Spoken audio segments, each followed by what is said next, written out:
Hello everybody, and welcome to this game reflection. And before I start off, I'm going to say a couple of things.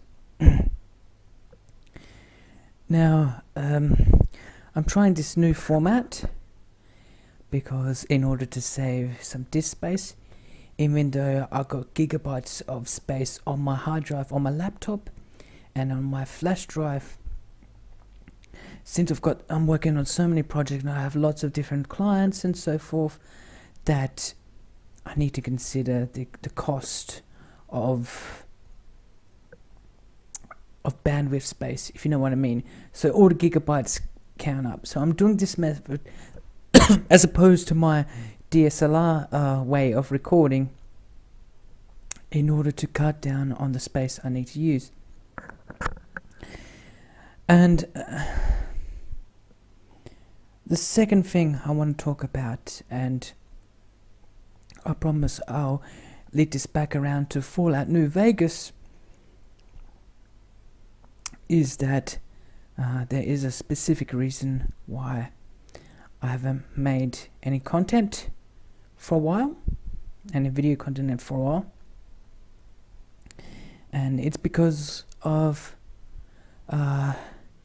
let's say some personal issues, and I do not choose to explain it much more further than that, and I'll just say it's something involving personal stuff and emotional well-being.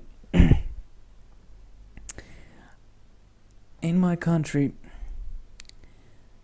there is a lot of people that suffer from anxiety and depression. Excuse me. I apologize for for yawning. And some people might say depression and anxiety, everybody gets that, but just let me be clear on one thing, what I mean by depression and anxiety. I'm talking about a real illness. An illness where the brain chemistry, the neurons and chemicals firing inside your brain is affected. And they are illnesses. There's a reason why depression is called a black dog, because it always follows you.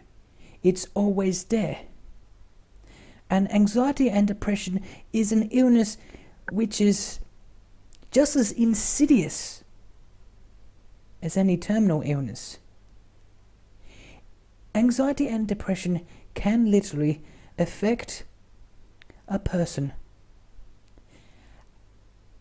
and it may cause them to decay inside. It eats away. Depression can eat away at someone's soul, their mental and emotional health well-being. And I just want you to imagine, for a person who suffers from both anxiety and depression, just imagine what their life is like. To wake up in the morning and you feel anxious about, how do I look today? Will people like me today? And also you've got the depression of should I even get up in the morning? You wake up in the morning and you feel you have no reason to get up in the morning. You have no girlfriend or boyfriend or husband or wife. You have no kids. You have no enjoyable part of your job. There's nothing that excites you. Every TV show, every movie you watch, every music song that you watch is crap. You get no engagement from. Imagine living like this every single day, with depression and anxiety turned up to all the way to extremes.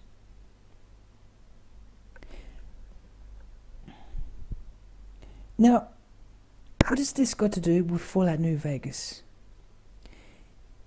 Imagine for someone who suffers from a very severe case of depression and anxiety, what a game like Fallout New Vegas, what a post-apocalyptic open-world RPG role-playing game, what kind of effect has it on someone who suffers from that?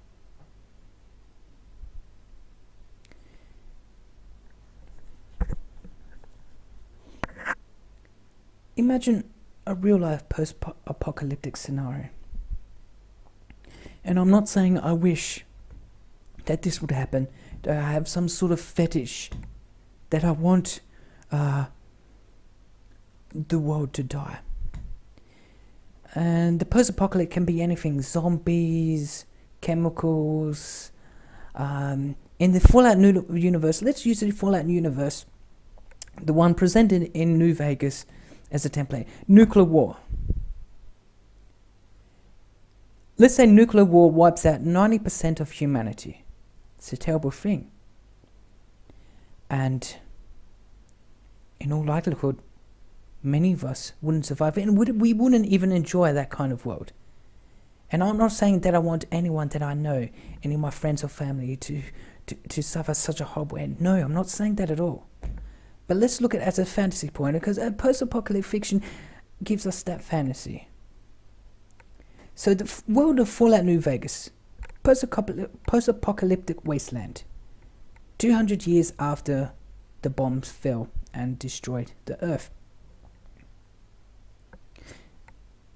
Now, to a person who suffers from severe depression and anxiety, waking up in that world will seem like a release. Because gone are people who's bullied them, who's made them upset, who causes them anxiety.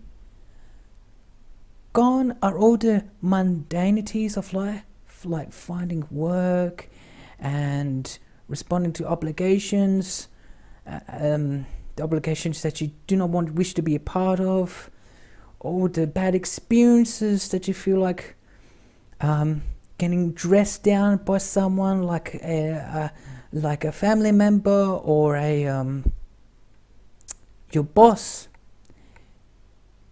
All of that is gone. The post-apocalyptic world is a literal reset button. The world is dead, it starts anew.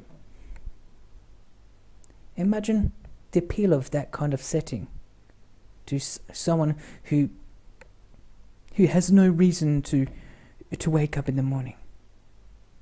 It's kind of a relief to not, because all the people that have hurt you in your life are gone. And the only thing you have to worry about is survival.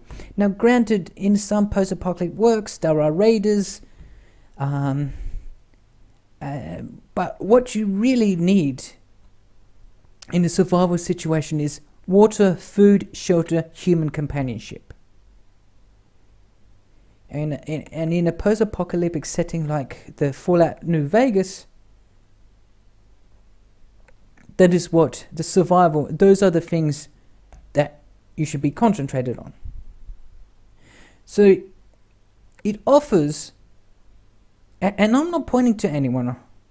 This isn't a thinly veiled attempt to discuss someone that I know or myself.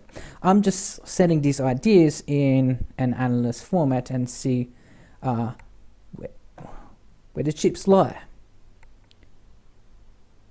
So New Vegas represents a fantasy that escapism into a world. And I talked about this when I talked about Skyrim. It's a world that you enter through your television or your computer screen. Wow, my hair is really off today. And it's escapism. Wow, really bad. Forgive me, I was in the rain. And what that would do for now, I suppose. It's escapism. You live through that world and you don't have to worry about anything like that. So I just wanted to mention that.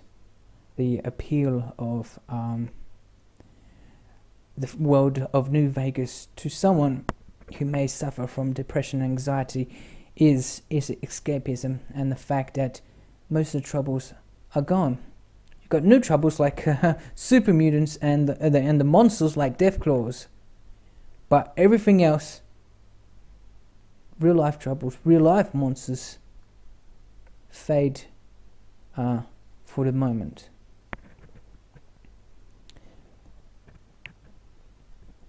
And I suppose the other appeal of Fallout New Vegas, for me, is the notion of ruins. When I went to Italy and I saw real ancient Greek, Roman, well, the Greeks made them first and the ancient Romans built onto it. Those Greco-Roman ruins, I saw those, the music theatres and the amphitheatres and the Odeons there. And they're the most popular tourist-wise, because humanity has this deep need, this deep fascination of ruins. Perhaps we enjoy them because we see them as these great empires that has fallen, like the folly of man does not compare to nature and her awesome power, who can destroy most human constructions in an instant. Maybe it's that folly. But also, I think ruins has such like a tragic, sad beauty. The trope is called scenery gone, the pleasure of seeing a completely devastated landscape. Remember the first scene when you exit the vault in Fallout 3, when you exit the Vault 101, you see an overlook, and the DC, Maryland, Virginia area is completely wasted. It was beautiful, even though it's actually a scene of such horribleness, like the bombs literally fell. In the setting of Fallout, that's what literally happens, but you see the absolute devastation. This quiet, tragic beauty rummaging through the remains of houses, scavenging for food and water. And I like post-apocalyptic fiction because it presents modern things like freeways and office buildings as ancient Roman and Greek ruins. So there's a dichotomy there. There's a morbid fascination. I hope I'm explaining this correctly. A morbid fascination with these types of ruins. I mean, it's horrible, and I don't wish that sort of fate on anyone. But there's some sort of sad beauty, and I think photographers have got it right to take pictures of those things, because we humankind does have like a secret fascination with that.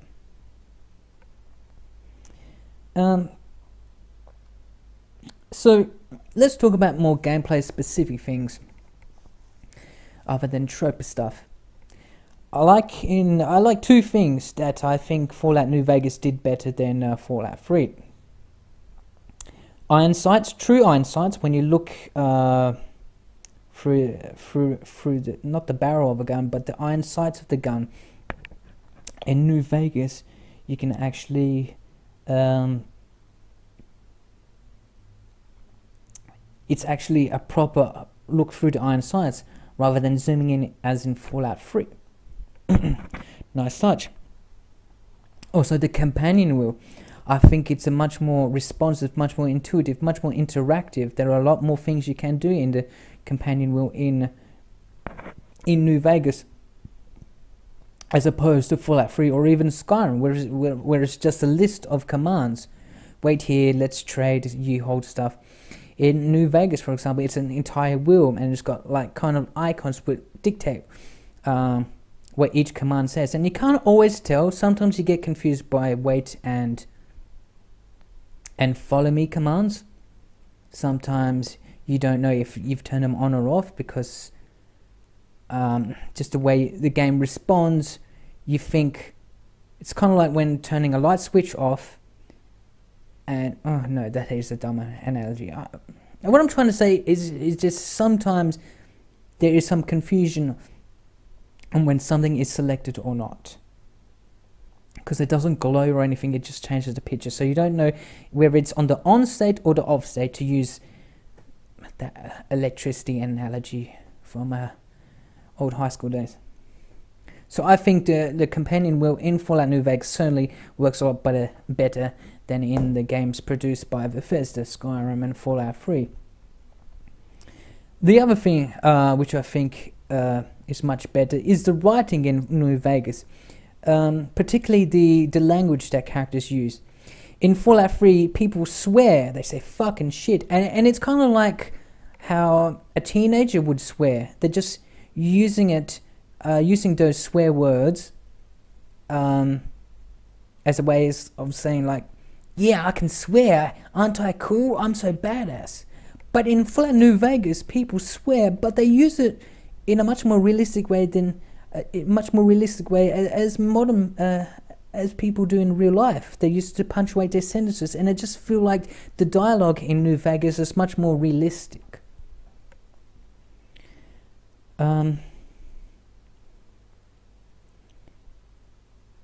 Having said that, some of the characters do sound funny. They're meant to be badass, but they sound sort of pansy-like, to use it. So there is that, but the characterizations, I think there are much more interesting characters in New Vegas. I could mention a whole bunch of them: Craig Boone, Caesar, Yes Man, Mr. House, the NCR, a bunch of other characters as well, and they're all uniquely memorable. And the characters in Fallout 3, there's only a bunch of them which are really that memorable. Harold the Tree, your father, and perhaps that mad German scientist in one of the vaults. You know what I mean? I think the characters are much more interesting this time, and the storyline is much more interesting in New Vegas. And I know it only focuses on just the Mojave wasteland, and it's not a story that affects the entire wasteland like Project Purity was. Recycled water in Fallout 3. It doesn't affect the entirety of the setting. It just focuses on this one spot of the wasteland. And I think in some ways I prefer that. Have their own regions, tell their own stories, and not just affect the entire wasteland. I mean, when you think about it, we've only explored so little of the Fallout universe. In regards to the United States, we've only explored California, Nevada, DC area, Virginia, Maryland, and of course with Fallout 4, Massachusetts, and whatever other DLCs they might bring out. Who knows? So we've only explored just a little bit of the post-apocalyptic United States. So there's plenty of room plenty of stories to tell, plenty of settings to introduce. So, and by the way, I don't think it would be a good idea to explore what's happening in China or in Europe or in the Russia. Because I think I prefer the 1950s Americana sort of feel that the Fallout setting has. Anyway, that's gone off on a bit of tangent. So the gameplay is pretty much similar to Fallout 3, open world RPG. You got your perks, you got your skills, and you can be a good guy or a bad guy. And one of the things I like in my first playthrough of Fallout New Vegas was the end game. Now let me explain. Just like Fallout 3, when you finish the game, it ends and it goes back to main menu. It's not like in Skyrim that when you finish the main quest, you can still keep on playing. No, you've got to have to start again. Yes, that is annoying, but there is one good thing that comes out of it. I think New Vegas did it better than Fallout 3. Fallout 3 had one of few possible endings, and just an ending cinematic and some narration by Ron Perlman. In New Vegas, depending on what quests and what factions that you interact with, they each have their own ending, and it's kind of like a slideshow, and they have their own narration. I like that better. Better. And it didn't piss me off as much as the Fallout 3 ending did, where you just spoiler alert, you just died saving the world, and that was it. In New Vegas, however, they explain what happens. And here's the beauty part. There's a faction called the Great Khans, who are based on the Mongolian Empire of Genghis Khan. And because they were involved with what happened in the beginning of the game, I decided, well, my character decided to massacre all of them at their HQ in Red Rock Canyon. Now, there wasn't a quest to do this, there wasn't a mission to do this, none of the NPCs, not even Mr. House told me to go and massacre every single Great Khan member I found. I did it because that was what my character that I was playing in my playthrough demanded. And what's best part of the ending, there it says that that my player character massacred the Great Khans and none were left alive for my fury. I thought that was a really nice touch, and it's interesting that the game will actually take what I've done in account and remember that and put it into the ending. And there are multitude of different endings. So I didn't have to kill them all. I just did, and it affected the ending. That's what I like to see. That sort of consequence. I mean, one could argue that it is possible to get rid of the Khans, massacre them in a different way, and it would still pop up. But I felt it directly responded to my actions. So that was pretty cool.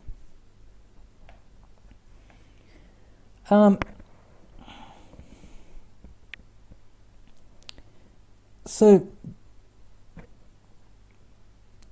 I'm going to talk about the DLCs, and then I might wrap up this video. Old World Blues is my favorite. I like the characters. And I like the B-movie science fictionists, but I don't necessarily like the play area. Old World Blues was hilarious. I love the think tank, those floating eyeball characters. They were so unique and they were so funny, and it was a joy to interact with them. Old World Blues is pretty good. Honest Arts, I felt this way about some parts of the main game, because you could tell like the engine they were using was Fallout 3 engine, and it aged badly, and you could tell it was almost like a mod. It looked like someone had modded some of those environments, if you know what I mean. It didn't look as cluttered or as nice as well thought out as anything that I saw in Fallout 3 or other parts of the Wasteland. It was, yeah, I don't know how else to describe it. It just seemed some of the designs of the environment was a little bit off, and you could tell that the engine was pretty old.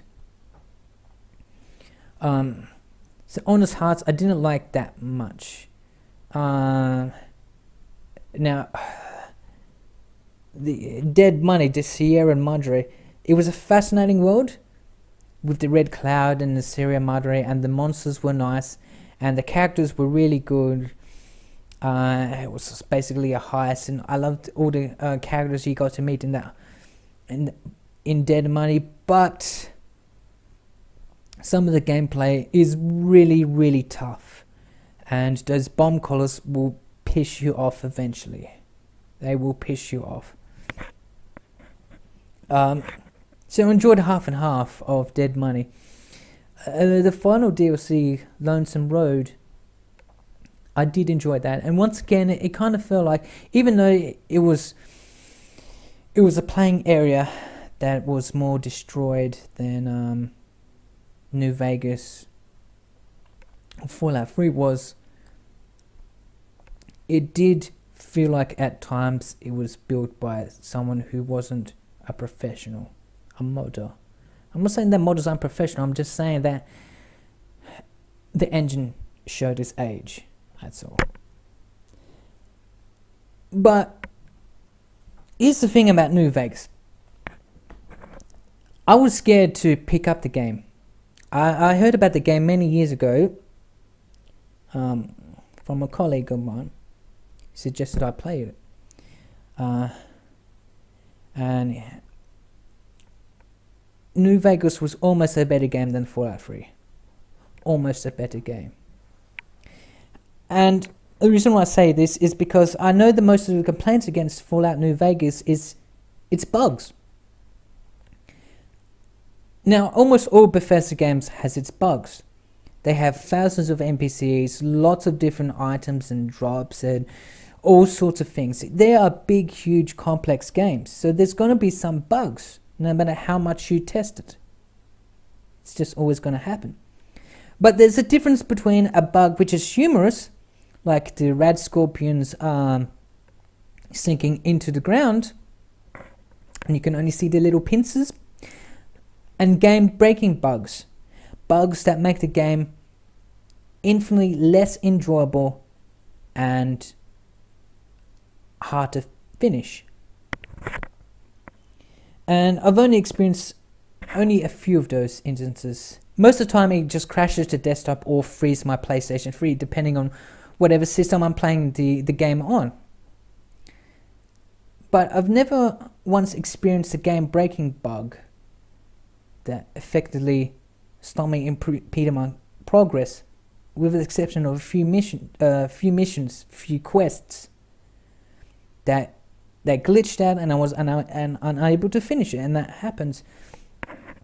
But I am aware of a lot of people complaining about long loading times, and New Vegas was buggy as hell. But when I got my version on the PS3 and my Steam version, because I got two copies of the game, my Steam version is the one with the DLCs, as a matter of fact, I hardly experienced those bugs.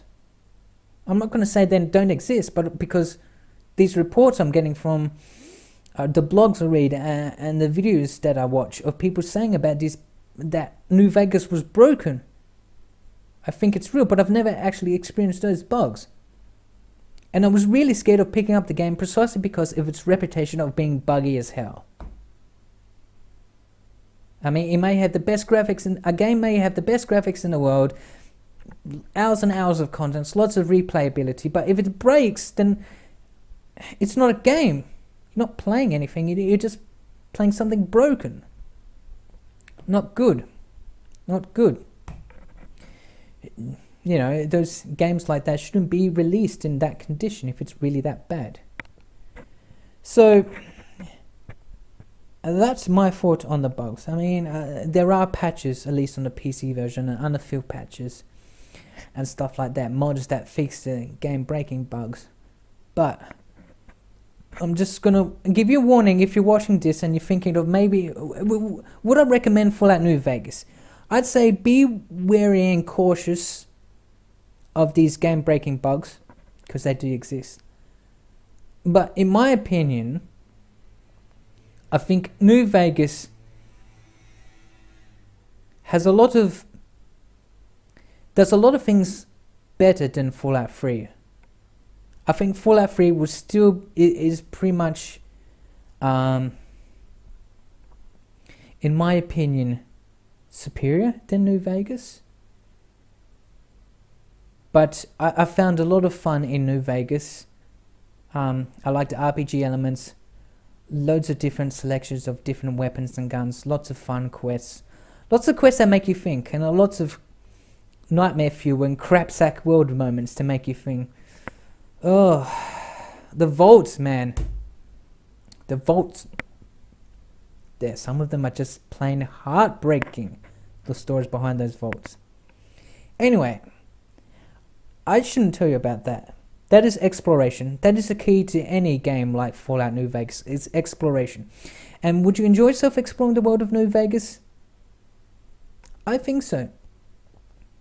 It's very interesting. It's got that post-apocalyptic, it's got that for science 1950s B-movie stuff. It's sort of got this Western feel to it. Like those old Hollywood spaghetti, well, not Hollywood, spaghetti westerns. That sort of feel to it as well. So it's a very unique world. I think you will get quite a kick out of it. And I just might suggest getting like a visual mod, better faces for one, to make the faces of both male and female characters look a lot better, and also a lighting mod which changes the lighting to something. I'll put it down in below, I think, because I can't remember what it was called, but it changed the light to make the night, to make it look more realistic. Because nighttime in New Vegas is like purple night sky. There's a mod I used in my former playthroughs, my other playthroughs, where it makes the night look much more realistic, makes daytime look much more realistic.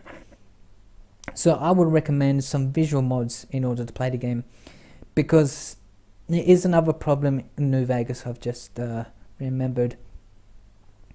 How it's got this brown filter as opposed to Fallout 3's green filter. So I would recommend some kind of visual mod to make the lighting scheme much more realistic. Anyway, that's all I wanted to say about Fallout New Vegas. If there's anything else, I'll probably cover that when I cover Fallout 3 eventually.